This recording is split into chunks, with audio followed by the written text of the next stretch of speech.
अगला सवाल आपके स्क्रीन पे है, इसका जवाब दीजिए। कह रहा है क्वेश्चन में कि एक पंप है जो 8 घंटे में भर सकता है और टैंक से रिसाव के कारण टैंक को 9/1/3 घंटे लगते हैं। यदि इस अवधि के दौरान किसी अन्य बिंदु से पानी टैंक में न तो आता है और न ही बाहर जाता है तो रिसाव से पूरा टैंक कितने समय में खाली हो जाएगा, आपको बताना है। देखिए, हम इसे कई तरीके से समझ सकते हैं। हमारे पास एक पंप है, मतलब कि एक मान लीजिए कि टंकी को पानी भरने वाला एक नल आपके पास है जो 8 घंटे में टंकी को भर लेता है। हम इसको ए मान लेते हैं। ये टंकी को क्या करता है मेरे भाई, 8 घंटे में भर लेता है। अब क्वेश्चन में कह रहा है कि अगर एक रिसाव है, ये नल भी है और एक रिसाव है, रिसाव बी मान लेते हैं जो पानी को खाली करता है। जैसे आपका ये टंकी हो गया, ए पानी भरने वाला है और एक रिसाव बी है जो पानी को खाली करने वाला है। जब ये दोनों साथ में काम करते हैं तो समय कितना लगता है मेरे भाई, इतने घंटे का समय। 9 × 27 = 28, 28/3 घंटे का समय लगता है। तो बताइए कि रिसाव अकेले पूरे टंकी को कितना देर में खाली करेगा। तो सबसे पहले हम इसका एलसीएम निकालेंगे। इसका एलसीएम निकालेंगे तो मेरे भाई हमें कितना मिल जाएगा, यहाँ पे 8 मिल जाएगा और यहाँ पे 7 चौका 28, 7 मिल जाएगा, 8 सते 56 हो जाएगा। अब यहाँ पे 8 से करेंगे 7 बार में 28 दूनी 56 और 3 दूनी 6 हो जाएगा। तो मेरे भाई एक बात बताइए, इसकी क्षमता कितनी है, ये इसकी क्षमता मेरे भाई 7 है, ए की क्षमता 7 है और इन दोनों की क्षमता मिला के क्या है, 6 है। तो बी की क्षमता क्या होगी, बी में से क्या माइनस कर दिया जाए, 7 में से क्या माइनस कर दिया जाए कि 6 आ जाए, तो आप बोलेंगे सर 1 माइनस करना होगा। यानी 7 में से 6 माइनस करेंगे तो 1 आएगा। बी की क्षमता क्या आ गई, 1 आ गई। तो हमने पता कर लिया कि जो पानी खाली करने वाला नल है, रिसाव है, उसकी क्षमता 1 यूनिट है। अब 1 से अगर हम इसको डिवाइड कर दे तो समय कितना लगेगा, 56 को 1 से डिवाइड करेंगे तो 56 घंटे का समय लगेगा। 56 घंटे का समय लगेगा। इस तरीके से हम सवाल को बना सकते हैं। अगर आप इसको थोड़ा दूसरे एंगल से सोचना चाहते हैं तो भी मैं आपको थोड़ा समझाता हूं। हम इसे ऐसे भी सोच सकते हैं, जैसे हमें पता है कि सर इस क्वेश्चन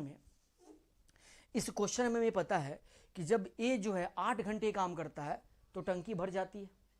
लेकिन जब दोनों मिल के काम करते हैं, ए और बी, मतलब बी पानी खाली करने वाला है, जब दोनों मिल के काम करते हैं तो समय कितना लगता है, 9/1/3 घंटे का समय लगता है।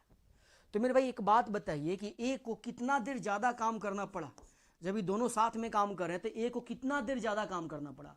8 घंटे में टंकी भर सकता था, बट 8 घंटे से कितना ज़्यादा, 1/1/3 घंटे। 1/1/3 का मतलब हो गया 4/3 घंटे। इन दोनों के बीच का डिफरेंस क्या है, 4/3। 9 से 8 से कितना ज़्यादा है, 1/1/3, इसका मतलब हो गया 4/3। यानी ए जो है इतना ज़्यादा समय काम कर रहा है। ये काम क्यों कर रहा है, क्योंकि पानी बी जो है टंकी से पानी को खाली, नल जो बी है वो पानी को खाली कर रहा है टंकी से। और नल बी कितना देर काम किया, इसमें दोनों मिल के काम किया है, तो नल बी को पूरा इतने देर काम करना पड़ा है। तो हम कह सकते हैं कि नल बी के इतने देर का काम जो है 9 × 27 = 28, 28/3, यानी नल बी के इतने घंटे का काम नल ए के इतने घंटे के काम के बराबर होगा।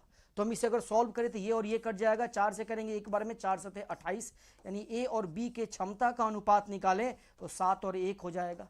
अब हमें टोटल काम पहले निकालना है, तो टोटल काम कितना हो जाएगा, ए जो है 8 घंटे में करता है, ए की क्षमता 7 है, तो 7 × 8 = 56, टोटल काम 56। इस काम को बी करेगा तो बी की क्षमता 1 है, 1 से डिवाइड करेंगे तो बी को 56 घंटे का समय लगेगा। तो ये भी तरीके से हम सोच सकते हैं। ये कॉन्सेप्ट के लिए मैंने आपको बताया कि आप चाहे तो इस तरीके से भी इसको सोच सकते हैं और सवाल को बना सकते हैं। चलिए मेरे भाई एक बार कमेंट कीजिए, यहाँ पे कितने बच्चे हैं जिनको बिल्कुल डाउट नहीं है, एकदम क्लियर है। आइए, यहाँ पे 3 आदमी दिया गया और क्रमशः ये इतने दिनों में काम को पूरा करते हैं। तीनों ने साथ मिलकर शुरू किया, 5 दिन के बाद काम छोड़ दिया, रॉबर्ट ने और क्रिस ने कार्य पूरा होने से ठीक 2 दिन पहले काम छोड़ दिया। तो पूरा काम कितना समय में होगा आपको बताना है। ऐसे सवालों को हमें पता है कि हमें इसमें कुछ नहीं करना होता है, सबसे पहले हमें इसका एलसीएम लेना होता है। अब इसका एलसीएम लीजिएगा तो मेरे भाई कितना आएगा, तो आप बोलेंगे सर इसका एलसीएम लेंगे हम, तो यहाँ पे आपका ये 3 आदमी दिया गया, रॉबर्ट दिया गया है, ये आपका क्रिस दिया गया है और ये आपका ये एक और क्या दिया गया मेरे भाई, रॉबर्ट और क्रिस, और यहाँ पे जेरेमी दिया गया, गजब गजब नाम दिया गया मेरे भाई, ठीक है, जेरेमी दिया गया। ये 3 लोग दिए गए। सबसे पहले हम इनका एलसीएम निकालेंगे। तो अगर मेरे भाई जब हम इसका एलसीएम निकालेंगे तो हमें क्या मिलेगा, हम बोलेंगे सर यहाँ पे 7 × 3 = 21 हो जाएगा, 21 लेना पड़ेगा, 21 में 5 से गुना, 21 दूनी 42 हो जाएगा, और 42 में हमें क्या करना होगा, 5 से गुना करना होगा। 42 पचे कितना हो जाएगा, 5 दूनी 10, 5 चौका 20 और 1 21, ये टोटल वर्क हो गया 210। अब हमें अगर इसकी क्षमता निकालनी हो मेरे भाई, टोटल काम कितना हो गया, 210 हो गया। अगर इसकी क्षमता निकालनी 10 से डिवाइड करेंगे तो कितना आएगा, 21 आएगा पहले आदमी की। दूसरे आदमी की क्षमता कितनी आएगी, 14 से डिवाइड करेंगे तो 14 से डिवाइड करेंगे मेरे 7 दूनी 14, 7 का 21, यानी 15 बार में जाएगा। अब मेरे भाई अगर हम इसको डिवाइड करेंगे यहाँ पे 21 से तो ये 10 बार में जाएगा, तो तीनों की क्षमता आ गई। अब क्वेश्चन में कह रहा है कि 5 दिन इन्होंने तीनों ने साथ में काम शुरू किया और 5 दिन के बाद रॉबर्ट ने काम छोड़ दिया, तो रॉबर्ट के 5 दिन के काम को माइनस करेंगे, और रॉबर्ट की बात अगर हम करें तो रॉबर्ट का एक दिन का काम कितना, 21 है। एक दिन का काम कितना, 21 है, तो 5 दिन में कितना काम करेगा, 21 पचे 105, 105 काम इसमें से निकल जाएगा, तो बचेगा कितना मेरे भाई, 105 बचेगा।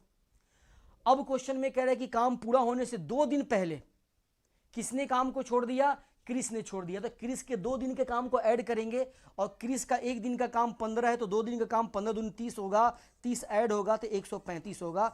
135 को कौन कौन कर रहा है, तो क्रिस और के और जे ये दोनों मिलके कर रहे हैं, क्योंकि हमने क्या किया, रॉबर्ट को हटा दिया है, तो के और जे मिलके 135 काम कर रहे हैं, तो समय कितना लगेगा, 135 से को डिवाइड करेंगे इन दोनों की क्षमता से, और दोनों की क्षमता कितनी है, 25 है, तो 25 से अगर हम डिवाइड करेंगे तो 25 पचे 125 होगा, यानी 5 दशमलव जो होगा वही ऑप्शन आंसर होगा, ऑप्शन डी आपका जवाब होगा।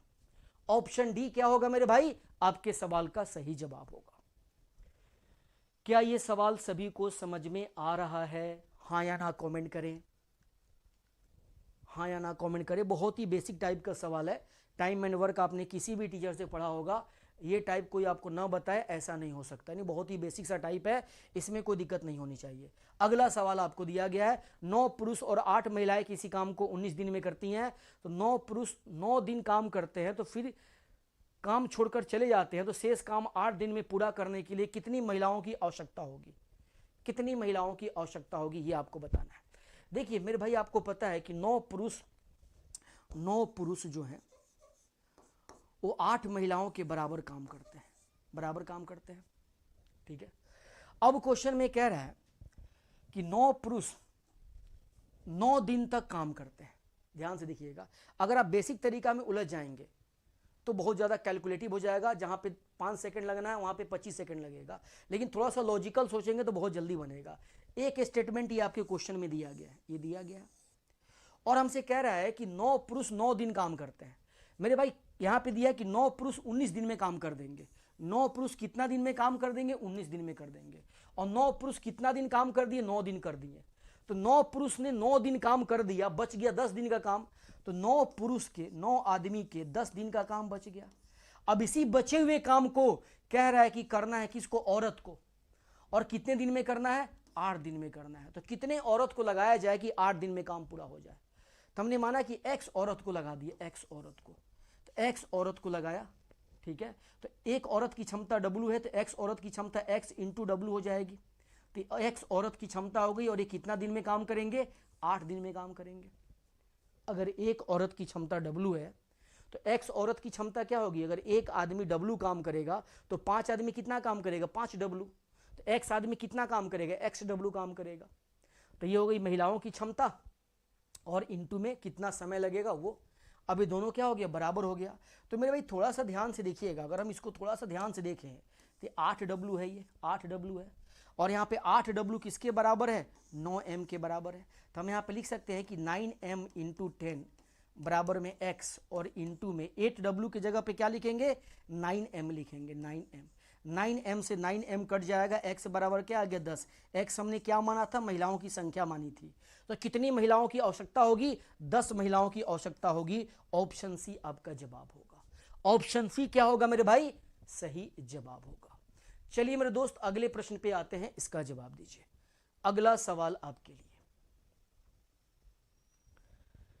चलिए मेरे दोस्त सभी बच्चे कमेंट करते चलिएगा, सभी बच्चे कमेंट करते चलेंगे, परेशानी दिक्कत हो तो सेशन को लाइक कर दीजिएगा, जितने भी मेरे भाई हैं सेशन को लाइक जरूर कर लीजिएगा। चलिए दोस्तों इस प्रश्न का जवाब दीजिए, इसका जवाब क्या होगा।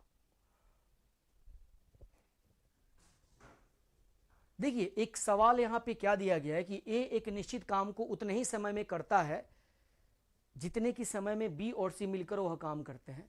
ए और बी मिलकर इस काम को 7 दिन में करते हैं, सी अकेला 9 दिन में करता है, तो ए अकेले उस काम को कितना दिन में करेगा आपको बताना है। थोड़ा समझेंगे। कह रहे कि ए जो है, ए किसी काम को उतने ही समय में करता है जितने समय में बी और सी करते हैं। यानी बी और सी की अगर हम बात करें, बी और सी को अगर 1 दिन का समय लगेगा तो ए को भी 1 दिन का समय लगेगा। इन्हें 5 दिन का समय लगेगा तो ए को भी 5 दिन का समय लगेगा। ए को उतना ही समय लगता है जितना बी और सी को लगता है। तो इस समय का अनुपात क्या होगा? बराबर होगा। अनुपात बराबर होगा। समय का अनुपात बराबर है तो इनकी क्षमता का अनुपात भी बराबर होगा, क्योंकि हम उल्टा भी करेंगे, अगर ये बराबर है तो फिर बराबर ही आएगा। तो अगर समय का अनुपात बराबर है ए और बी और सी का, तो इनके क्षमता का भी अनुपात क्या होगा? बराबर होगा। ये पहले लाइन से ये बात पता चल गई। अब क्वेश्चन में कह रहे हैं कि ए और बी मिलकर किसी काम को 7 दिन में करते हैं। मेरे भाई कह रहा है कि ए और बी मिलकर के किसी काम को 7 दिन में करते हैं और सी अकेला उस काम को 9 दिन में करता है। 9 दिन में करता है। अगर हम इसका एलसीएम ले तो 9 सत्ते 63, ये टोटल काम हो गया, टोटल वर्क हो गया। अब 7 9 63 और 9 सत्ते 63, हमें क्षमता पता चल गई। अब एक बात बताइए मेरे भाई, हमें पता है यहाँ पे कि ए और बी की क्षमता कितनी है? 9 है। और सी की क्षमता कितनी है? 8 है। तो मैं बोलूं कि ए बी सी की क्षमता क्या होगी? हमें किसकी क्षमता चाहिए? बी की क्षमता चाहिए। बी से ये काम करवाना है। बट यहाँ पे हमें सी की क्षमता पता है और इसमें सी है नहीं। सी की क्षमता पता और इसमें सी है नहीं, तो बी की क्षमता हम यहाँ पे निकाल नहीं सकते हैं। तो हमें क्या करना होगा? इसका यूज करना होगा। तो इसका यूज हम कैसे करेंगे समझिएगा। तो हमें पता है कि सर ए बी और सी की क्षमता अगर हम देखें तो कितना होगा? ए बी 9 काम करते हैं और सी 7 काम करता है। 9 7 16, यानी ए बी सी तीनों मिलकर के 16 काम करते हैं। और यहाँ पे ए बी सी तीनों मिलकर कितना काम कर रहे हैं? ए कर रहे हैं मेरे भाई 1 काम और बी और सी कर रहे हैं 1 काम। तो ए बी सी कितना करेंगे? 2 करेंगे। तो ए बी सी यहाँ पे 2 काम कर रहे हैं।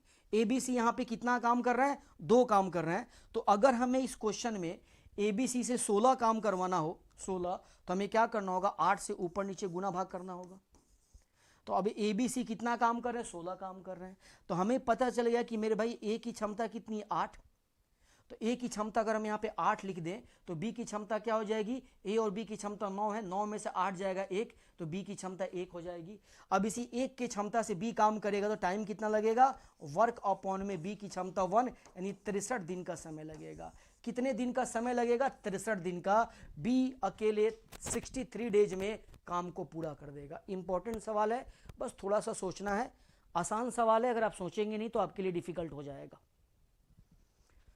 चलिए मेरे भाई अगले प्रश्न पे हम लोग चलते हैं, इसका जवाब दीजिए। कह रहे हैं कि ए किसी काम को 18 दिन में पूरा करता है, बी इसे 22 दिन में कर सकता है। यदि वे पहले दिन बी से शुरू करते हुए एकांतर दिनों में काम करते हैं तो काम कितने दिन में पूरा होगा आपको बताना है। मेरे भाई कह रहे हैं कि ए किसी काम को 18 दिन में करता है और उसी काम को बी करता है तो 22 दिन में करता है। 22 दिन में करता है, ठीक है। तो मेरे भाई सबसे पहले हम यहाँ पे क्या करेंगे? इसका एलसीएम लेंगे। तो एलसीएम लेंगे तो हमें कितना मिलेगा? यहाँ पे 9 दूनी 18 और 18 में हमें 11 से गुना करना होगा। तो 18 एकम 18, 18 एक 19, 198 आएगा। 198 से कितनी बार में जाएगा? 11 बार में जाएगा। और यहाँ पे 22 से डिवाइड करेंगे तो कितनी बार में जाएगा? 9 बार में जाएगा। ये क्षमता हमें पता चल गई। तो यहाँ तक हमने सॉल्व कर लिया। अब हमें पता है कि सर इस क्वेश्चन में कह रहा है कि अब हमें काम करवाना है किससे? बी से शुरू करना है काम को और एकांतर काम करना है, यानी पहले बी काम करेगा और फिर मेरे भाई ए काम करेगा। ये साइकिल चलता रहेगा। तो बी काम करेगा तो बी 9 काम करेगा, ए करेगा तो 11 करेगा। तो 9 और 11 मिलके 20 काम होगा। एक साइकिल में कितना काम होगा? 20 काम होगा। तो अगर हम 20 से डिवाइड कर दें इसको तो हमें पता चल जाएगा लगभग कितना साइकिल लगेगा। ये साइकिल पूरा कितना लगेगा? तो आप बोलेंगे सर 20 से अगर हम 10 बार में करेंगे तो 20 दहा के 200 ज़्यादा हो जाएगा, तो हम 9 बार में कर देंगे, यानी 9 साइकिल लगेगा। तो मेरे भाई हमें पता चल गया कि एक साइकिल में काम कितना हो रहा है? 20 हो रहा है। और एक साइकिल में ये वर्क है, एक साइकिल में ध्यान दीजिएगा, एक साइकिल में काम कितना है? 20 है। और समय कितना लग रहा है? ये आपका वर्क हो गया। और मैं समय की बात करूं तो समय कितना लग रहा है? 2 दिन का। समय कितना लग रहा है मेरे भाई?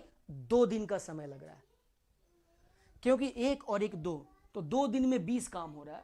तो 20 से अगर हम इसको डिवाइड करेंगे तो 20 से कितनी बार में जाएगा, तो आप बोलेंगे सर लगभग 9 साइकिल लग जाएगा। तो अगर 9 साइकिल लगेगा तो 9 दूनी 18, 180 काम हो जाएगा, 180 काम हो जाएगा। और 9 साइकिल में कितना समय लगेगा, एक साइकिल में 2, तो 9 दूनी 18, 18 दिन का समय लगेगा। तो काम आपका इतना हो गया और 18 दिन का समय लगा। अब फिर 9वां साइकिल के बाद 10वां साइकिल आएगा, और 10वां साइकिल के पहले दिन कौन आएगा, ए आए नहीं, पहले दिन बी आएगा, क्योंकि काम की शुरुआत बी करता है। तो बी आएगा, बी और 9 काम कर देगा, 9 काम करेगा तो एक दिन का और समय ले लेगा। अब हमारे पास 89 काम हो गया, हमें 98 तक पहुंचना है। तो अभी कितना काम और बच गया मेरे भाई, तो 89 से ये कितना ज़्यादा है, तो आप बोलेंगे सर 9 ज़्यादा है, 9 ज़्यादा है। 89 से 98 कितना ज़्यादा है, 9 ज़्यादा है। तो 9 काम और बच गए। 9 काम कौन करेगा, अब बी ने कर दिया है तो ए करेगा दूसरे दिन। अब ए को 9 काम करने में कितना समय लगेगा, 9/a की क्षमता कितनी, 11 दिन का समय लगेगा। अभी टोटल काम हो गया आपका, यहाँ पे टोटल काम पूरा हो गया और समय कितना लगा, 18 1 19, 19 सही 9/11 दिन, 19 सही 9/11 दिन, यानी ऑप्शन डी आपका सही जवाब होगा। 18 1 19, 19 सही 9/11 दिन आपका जवाब होगा। क्या ये बात समझ में आई आपको? कितने बच्चे हैं जिनको ये क्लियर हुआ? कमेंट्स में आपके जवाब आने चाहिए मेरे भाई, कमेंट्स में आपके जवाब आने चाहिए। चलिए बहुत ही बढ़िया। अगर जिनका भी जवाब आ रहा है, क्या मैं इसे थोड़ा अलग तरीके से भी बता दूं? अगर इसमें आपको कन्फ्यूजन हो रही है तो हम इसी चीज़ को थोड़ा अलग तरीके से भी सोच सकते हैं। एक बार कंफर्म कीजिए क्लियर हुआ। एक बार मैं आपको फिर से समझाता हूं। यहां तक तो क्लियर हो गया। एक साइकिल में 20 काम होगा और एक साइकिल में समय कितना लगेगा, 2 दिन का। हमने 20 से इसको डिवाइड किया तो 20 9 180, 9 साइकिल पूरा लग जाएगा। तो 9 साइकिल लगेगा तो 9 साइकिल में 180 काम होगा। एक साइकिल में 20 तो 9 साइकिल में 20 9 180। देखिए एक साइकिल में 20 तो 9 साइकिल में कितना काम होगा, 9 दूनी 18, 180। अब एक साइकिल में 2 दिन तो 9 साइकिल में कितना दिन होगा, 9 दूनी 18 दिन होगा। तो 18 दिन में 180 काम हो जाएगा। अब अगला साइकिल आएगा, 10वां साइकिल आएगा। 10वां साइकिल के पहले दिन बी काम करेगा तो बी काम कर सकता है 9, तो 9 काम करेगा एक दिन में। अब यहाँ पे हमारा पास है कि 89 हो गया।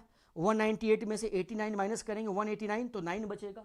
अभी 9 काम ए करेगा। अब ए की क्षमता 11 है तो 9/11 दिन में करेगा। इस तरीके से काम आपका पूरा हो जाएगा। अगर इस चीज को थोड़ा दूसरे तरीके से समझना चाहते हैं तो आप ऐसे भी समझ लीजिए। ये सब कुछ आपका सेम रहेगा, सब कुछ सेम रहेगा। हम एक काम करते हैं, यहाँ पे जैसे हमने 9 साइकिल लगाया, हम इसका 10 साइकिल लगा दें तो 10 साइकिल में कितना काम हो जाएगा दोस्त। देखिए अगर 9 साइकिल में अगर 180 काम हो रहा है तो अगर 10 साइकिल की अगर हम बात करें तो 10 साइकिल में कितना काम होगा, 200 काम होगा। बट 10 साइकिल में समय कितना लग जाएगा, तो समय हो जाएगा 20 दिन। 20 दिन हमें काम करना कितना था, 198 काम करना था, बट हमने काम कितना कर दिया, 200 काम कर दिया। तो 200 में से हमें कितना माइनस करना होगा, तो हमें 2 माइनस करना होगा, 2 माइनस करना होगा। अब 2 काम कौन करेगा, तो लास्ट में कौन करता है, लास्ट में ए काम करता है। ए ने किया होगा 2 काम, ये फालतू जो 2 काम है किसने किया होगा, ए ने किया होगा, क्योंकि सेकंड में काम हमेशा ए करता है। शुरू में बी करता है, सेकंड वाले में ए करता है। तो सेकंड वाले में जो काम करेगा उसके काम को हम माइनस कर देंगे। तो 2 दिन का काम जो है, ये 2 दिन जो ये 2 है यहाँ पे काम जो है, ये 2 काम ए को करने में कितना समय लगेगा, ये जो 2 काम एक्स्ट्रा है, ये 2 काम ए को करने में कितना समय लगेगा, तो आप बोलेंगे सर 2/11 दिन का समय लगेगा। 2/, यहां पे मैं लिखता हूं 2/, में क्या होगा, 11 दिन का समय लगेगा, क्योंकि ए की क्षमता 11 है, काम 2 करना है, 2/11 यानी 20 में से हमें क्या करना है, 2/11 माइनस कर देना है, तो भी हमें जवाब मिल जाएगा। अब 20 में से 2/11 माइनस कर दीजिए, आपको जवाब क्या मिलेगा, 19 सही 9/11। देखिए इसे माइनस करने का तरीका भी मैं बता रहा हूँ, आसानी से माइनस करना है। ये आपको माइनस करना है 2/11, क्योंकि 2 काम 2/11 दिन में होगा, तो 2/11 दिन को इसमें से माइनस कर देंगे। अगर माइनस करेंगे तो हमें क्या मिल जाएगा, तो आज तो डायरेक्ट माइनस कर सकते हैं। एक आप लिख सकते हैं कि सर 20 को हम लिख सकते हैं 19, आप प्लस में 1 लिख सकते हैं, तो अभी 19 हो जाएगा और 11 में से 2 जाएगा 9, 9/11, ऐसे भी माइनस कर सकते हैं। तो ये कॉन्सेप्ट अगर आपका क्लियर है ना, तो कैलकुलेशन घुमाना आपके हाथ में है, आप जैसे भी चाहें वैसे घुमा सकते हैं, लेकिन बशर्ते आपका कॉन्सेप्ट क्लियर होना चाहिए। सारा गेम यहाँ पे क्या है, कॉन्सेप्ट का है। चलिए मेरे दोस्त अगले प्रश्न पे आते हैं, इसका जवाब देखते हैं। कह रहा है कि निर्भय अकेले किसी काम को 19 दिन में पूरा कर सकता है और विस्मय अकेले उसी काम को 6 दिन में पूरा कर सकता है। उन्होंने साथ मिलकर काम शुरू किया, लेकिन निर्भय को काम पूरा होने से 4 दिन पहले काम छोड़ दिया। अब ये बेसिक टाइप का सवाल है, ये तो आप कर सकते हैं बड़े आसानी से। हमें पता है कि सर यहाँ पे बात की जा रही है निर्भय की और यहाँ पे बात की जा रही है विस्मय की। निर्भय किसी काम को 19 दिन में करता है और विस्मय उसी काम को 6 दिन में करता है। हम इसका एलसीएम लेंगे तो 19 छक यानी 19 पच्चे 95 हो जाएगा, 19 छक 114 हो जाएगा। ये क्या हो जाएगा मेरे भाई 114 हो जाएगा। तो यहाँ पे कितनी बार में 6 बार में, यहाँ पे कितनी बार में 19 बार में जाएगा। ठीक है, अब यहाँ पे हमें पता चल गया कि अब ये काम मिल करके शुरू कर रहे हैं, लेकिन निर्भय को काम पूरा होने से 4 दिन पहले काम छोड़ना पड़ा, यानी लास्ट में 4 दिन काम निर्भय नहीं कर रहा है तो हम उससे करवाएंगे जबरदस्ती करवाएंगे तो काम बढ़ जाएगा। निर्भय 4 दिन में कितना काम कर सकता है, एक दिन में निर्भय 6 काम करेगा तो 4 दिन में कितना करेगा, 4 छक 24 काम करेगा, 24 काम और बढ़ जाएगा तो ये काम हो कितना जाएगा 138। अब 138 काम करने में दोनों को समय कितना लगेगा, तो हम यहाँ पे डिवाइड कर देंगे 19 और 6 25 से, 19 और 6 25 से डिवाइड करेंगे। तो ये 25 से डिवाइड करेंगे तो 25 पचे 125 हो जाएगा। 125 से 13 ज़्यादा है, 13/25 इतने दिन का समय लगेगा। ये पूरा काम होने में 5 सही 13/25, 5 सही 13/25 ऑप्शन ए आपका जवाब होगा। बताइए मेरे भाई, क्लियर है सभी को? स्वामीनाथ गुप्ता यहां पे आए हुए हैं, क्या आपको ये क्लियर है सवाल? स्वामीनाथ को क्या ये सवाल बिल्कुल क्लियर है? अगला सवाल आता है, ट्रिग्नोमेट्री का सवाल है, इसे देखिएगा। हर एक सवाल का ना कॉन्सेप्ट यहाँ पे क्लियर किया जा रहा है कि आपको पहले समझ में आए तब तो आप उसको प्रैक्टिस करेंगे तो जल्दी बनाएंगे। यहाँ पे मेरे भाई कॉट थीटा का मान दिया है, साइन 3 थीटा पूछा जा रहा है। साइन 3 थीटा का फॉर्मूला होता है कि सर साइन 3 थीटा बराबर होता है 3 साइन थीटा और माइनस में 4 साइन क्यू थीटा होता है। ठीक है, अब यहाँ पे हम वैल्यू पुट कर देंगे। अब हम यहाँ पे देख रहे हैं कि सर कॉट थीटा का मान दिया है, ये आपका क्या हो गया बी और ये क्या हो गया पी हो गया, और एच हमें चाहिए। कॉट थीटा बराबर बी बाई पी होता है, एच हमें चाहिए, एच क्या होगा 5 हो जाएगा, 3 4 5 का ट्रिपलेट होता है। अब यहाँ पे बोलेंगे सर अब हम यहाँ पे वैल्यू पुट करेंगे 3 साइन थीटा, साइन थीटा बराबर पी बाई एच होता है, पी कितना दिया है 4 और एच कितना दिया है 5 माइनस 4। अभी 4 का क्यूब करेंगे, 4 चुका 16 चुका 64 हो जाएगा, 5 का क्यूब करेंगे 125 हो जाएगा। अब इसी को सॉल्व कर देना है। अगर हम इसको सॉल्व करेंगे तो दोनों में यहाँ पे 4 दोनों में कॉमन ले सकते हैं, तो दोनों में अगर हम 4 कॉमन ले लें तो हम यहाँ पे क्या कर सकते हैं, या हम डायरेक्ट भी इसका एलसीएम ले सकते हैं। डायरेक्ट ही एलसीएम ले लीजिए, डायरेक्ट एलसीएम ले लेंगे तो क्या हो जाएगा मेरे भाई 125 हो जाएगा। ये 25 बार में जाएगा, 25 में 12 से गुना कीजिएगा तो 25 दहाँ के 250 और 25 दूनी 50 300 हो जाएगा, 300 माइनस। अब मेरे भाई ये आपको मल्टीप्लाई करना है तो ये हो जाएगा 4 चौका 16 हो जाएगा, 4 छक 24 और 1 25 हो जाएगा। अब इसको माइनस कीजिएगा मेरे भाई, 256 को माइनस कीजिएगा तो 44 आ जाएगा। अब बटे में 125 हो जाएगा, 44 बटे में 125 यानी ऑप्शन ए आपका जवाब होगा। 44 बटे में 125 यानी ऑप्शन ए आपके सवाल का जवाब होगा। चलिए मेरे भाई अगले प्रश्न पे आते हैं। एक और ट्रिग्नोमेट्री का सवाल आपके लिए। यहाँ पे देखिए अगर हम वैल्यू पुटिंग करते हैं तो वैल्यू पुटिंग करेंगे तो ज़्यादा कैलकुलेशन करना पड़ेगा। ठीक है, अब वैल्यू पुटिंग हम यहाँ पे 45 डिग्री रखेंगे तो कैलकुलेशन हम रख के कर सकते हैं। 45 रखेंगे यहाँ पे, 45 रख के हम यहाँ पे कर सकते हैं, बट हमें क्या करना होगा फिर ऑप्शन में भी रखना पड़ेगा। तो क्यों ना हम इसे बेसिक तरीका से पहले सॉल्व करके देखें, और ये बेसिक तरीका से बिल्कुल दिखाई दे रहा है सॉल्व होता हुआ। कैसे देखिए, हम जब इसका एलसीएम लेंगे तो सेक स्क्वायर थीटा माइनस 1 ऊपर में होगा, ऊपर में क्या होगा सेक स्क्वायर थीटा और माइनस में 1, और नीचे में क्या होगा सेक थीटा होगा। तो सेक स्क्वायर थीटा माइनस 1 क्या होता है tan स्क्वायर थीटा होता है, तो ऊपर में क्या हो जाएगा मेरे भाई tan स्क्वायर थीटा, और नीचे में क्या है सेक थीटा है इंटू। अब यहाँ पे नीचे में क्या आएगा कोसेक थीटा होगा, कोसेक स्क्वायर थीटा माइनस 1, तो ऊपर में क्या हो जाएगा कॉट स्क्वायर थीटा हो जाएगा। कोसेक स्क्वायर थीटा माइनस 1 क्या होता है कॉट स्क्वायर थीटा इंटू। अब यहाँ पे नीचे एलसीएम लीजिएगा तो साइन थीटा होगा, साइन स्क्वायर थीटा माइनस 1, ध्यान दीजिएगा साइन स्क्वायर थीटा माइनस 1 ये किसके बराबर होता है, तो आप बोलेंगे sir minus cos square theta के बराबर। किसके बराबर होता है माइनस कॉस स्क्वायर थीटा के बराबर। तो यहाँ पे हम क्या लिखेंगे माइनस कॉस स्क्वायर थीटा लिखेंगे। अब हमें एक चीज दिखाई दे रहा है कि सर ये वाली चीज तो हमें पता है कि ये दोनों को मल्टीप्लाई करेंगे तो 1 आएगा, ये 1 हो गया। ये दोनों का भी मल्टीप्लाई क्या होता है 1 होता है, ये भी 1 हो गया, तो ये वाला टर्म 1 हो गया, बचा यहाँ पे। अब मेरे भाई यहाँ पे जो आपके पास बचेगा, तो अब ये क्या हो जाएगा मेरे भाई, यहाँ पे साइन, सॉरी ध्यान दीजिएगा, यहाँ पे हमने ऊपर वाला 1 होगा, बट इन दोनों का मल्टीप्लाई 1 नहीं होगा, इन दोनों का मल्टीप्लाई 1 होगा, इन दोनों का मल्टीप्लाई साइन और कोसेक ये 1 होता है ना, इन दोनों को मल्टीप्लाई करेंगे तो क्या होगा 1 हो जाएगा, और इन दोनों को मल्टीप्लाई करेंगे 1, हमारे पास बच गया ये दोनों, तो ऊपर में क्या हो गया माइनस कॉस स्क्वायर थीटा। अभी 1 बाई क्या लिखेंगे, कॉस थीटा लिखेंगे। अभी पलट के क्या हो जाएगा, माइनस कॉस क्यूब थीटा हो जाएगा, माइनस कॉस क्यूब थीटा, यानी ऑप्शन डी आपका जवाब होगा। ऑप्शन डी क्या होगा मेरे भाई, आपका सही जवाब। अगले प्रश्न पे आइए।